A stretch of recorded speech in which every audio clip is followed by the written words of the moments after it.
Thank you. Thank you all very much. Thank you. Well, thank you. It is great to be here this morning. And I thank so many of you in the middle of the day for taking time to come out. And these town hall meetings are starting to become the stuff of some real interest around the state. So let me just tell you how it'll work. I'm going to talk to you a little bit about the topic that we are very concerned about bringing reform to. And we'll go through that topic a little bit, and then I'll stop. And we have a microphone, as you can see, set up right in the middle. And all of you can come and line up and ask questions about what I talk about or something else that's on your mind that you either want to hear my opinion on or you want to give me a hard time about or anything else that's on your mind. So I like these forums very much, and I'm really thrilled that in the middle of the day so many of you are willing to come out and attend and to listen to what myself and the Lieutenant Governor have to say about what we're doing. I'm thrilled the Lieutenant Governor is here with me today.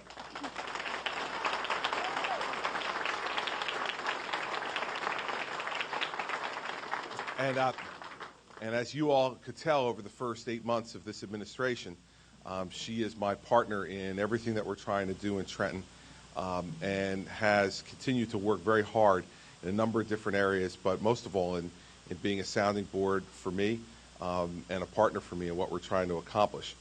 What I want to talk to you about today is, I think, the most critical fiscal issue that our state and the country has to face for the 21st century. Now, you might think I'm talking about our budget and state budgets across the country, which are important. And as you know, when I came into office in January, I was told by Governor Corzine we had a $500 million surplus. So what happens when you get to look at the books here for yourself? It turned out to be a $2.2 billion deficit that we had to try to fix in 5 months before the end of the fiscal year. And so we did. We impounded $2.2 billion in spending, and we balanced that budget without any new taxes or increased taxes on the people of the state. We then turned immediately to the current fiscal year budget, fiscal year 11, that we're in right now and have been in for about 2 months. And that had a projected $11 billion deficit. And we had to take some very aggressive steps very quickly and make some very difficult decisions, tough cuts on a whole bunch of different areas that touched almost every aspect of life in the state. But the one thing we said we weren't going to do was to raise taxes on the most overtaxed citizens in the United States. The New Jerseyans are the most overtaxed citizens in America. And so we were not going to do that. And so we had to make some tough decisions, and we made those decisions. And we balanced an $11 billion budget deficit without any new taxes or any increased taxes. And that's important, and it's the beginning of putting ourselves on the road to fiscal sanity. We cut real spending in this year's budget by nearly 9% over last year. It's real dollars reduced. And we're proud of that. But those problems and difficulties look like a speed bump compared to what I'm going to talk to you about now. And what I want to talk to you about now is our out-of-control pension system in New Jersey and our out-of-control health care benefit system for public employees in New Jersey.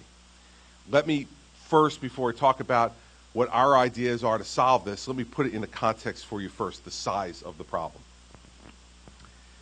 The underfunding in the pension system as we stand here today for state and local government in New Jersey is conservatively $46 billion. $46 billion underfunded, given the promises and obligations that previous governments have made to public employees in New Jersey. Now, there are some that will tell you that the big problem here is that state government over the last decade has not been making the contribution that it is supposed to make to the pension system, and that if the state would just resume making those payments, that this would solve the problem. The problem really is that the state has been paying its share. Well, that's part of the problem. There's no doubt about that. But don't let people fool you. If we started this fiscal year in making our full actuarial payment, which next year would be somewhere around $3.1 billion to the system in the regular budget year. And if we continue to make the required payments for the next 15 years, but made no other changes to the system, kept everything exactly the way it is now, that underfunding that I spoke to you about, that is $46 billion today, would grow to $85 billion.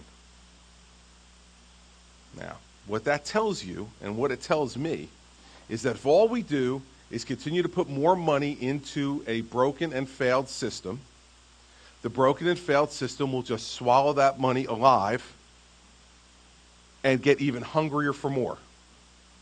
And we can't afford to continue down that path.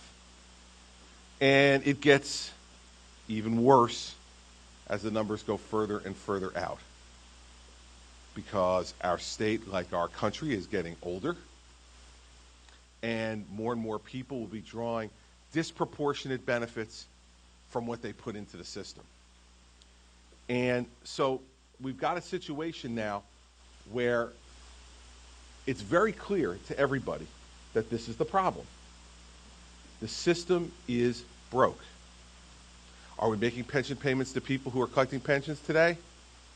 Of course we are. Will we be able to do that for a period of time going forward? Absolutely. And the system may not go broke if we did nothing, even during the time that I'm governor, if that's for another 3 years or for another 7 years. But it will continue to affect our ability to fund other programs in the state, to provide tax relief, because it will continue to eat more and more of our budget. And we'll be losing ground the entire time and leave this problem in the $85, $95, $100 billion range for our children and our grandchildren. And to me, that's an extraordinarily irresponsible act. So when the Lieutenant Governor and I were elected, we were not under the illusion that you sent us to Trenton to run a charm school. And I don't think we've disappointed you in any way so far. I believe that we were sent to Trenton in a state that has 700,000 more Democrats than Republicans, against an incumbent governor who spent 3 times more money than I did in the campaign last year, because a good number of New Jerseyans had decided that time was up and you needed to send someone down there who was going to tell you the truth and clean this mess up, no matter how much it hurt to have that done.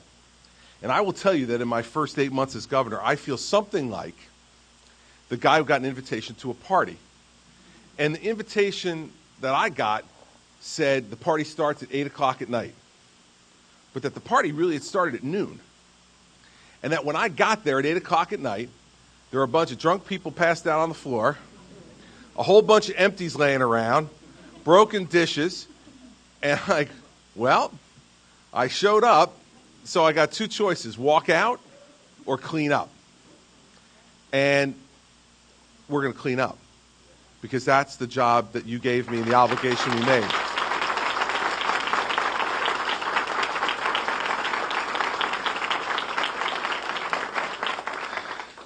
I'm glad I got that applause. It may be the last I get as we now go into the less fun part of this conversation. If you can imagine something less than talking about $46 to $85 billion holes in a pension system, now we have to talk about our proposal to try to clean it up.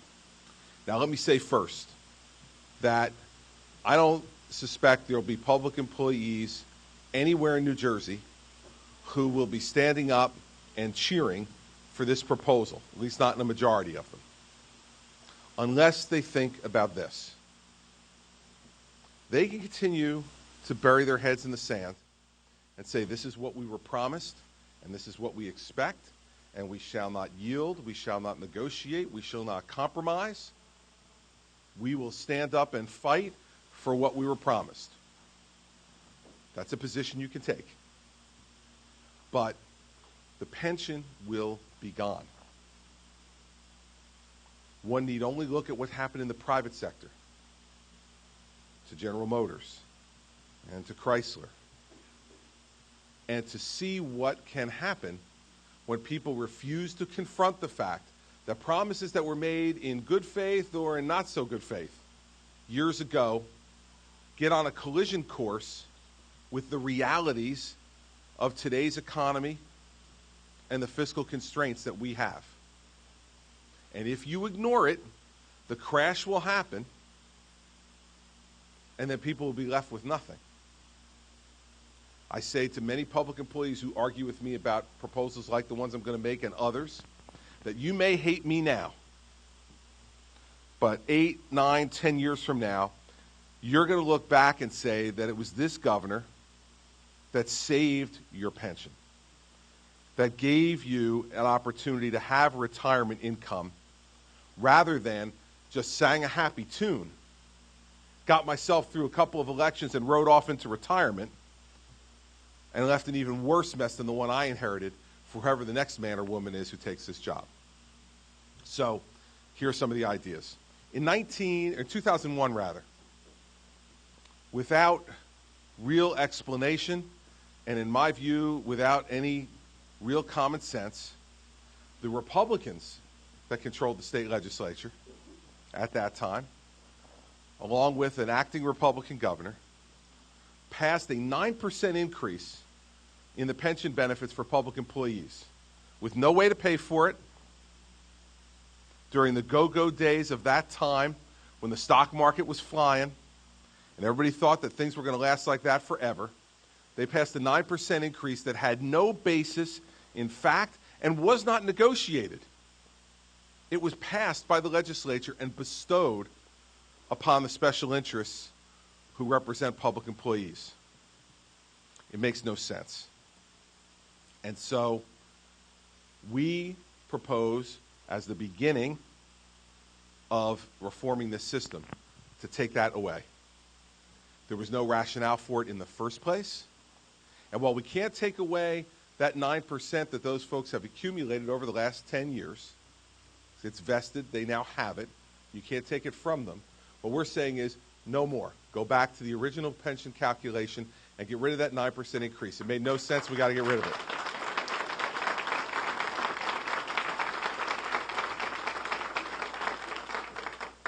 Now, I'm not going to get too deeply into the weeds with all of you about the different pension systems, but let me just give you a quick overview. There's a number of different pension systems that we have to worry about in the state, specifically 5 different systems. And you'll recognize them right away. One is the public employee retirement system. And that is for most of the public employees that we have that are non-teaching and non-law enforcement. So state workers, municipal workers, or non-teaching, non-law enforcement. Second, we have the teachers' pension annuity fund. That's pretty self-explanatory. Third, we have the police and fire retirement system. Again, pretty self-explanatory. Fourth, we have the state police retirement system. Again, pretty self-explanatory. And last, we have the judicial retirement system, which is the one that covers judges in the state court system.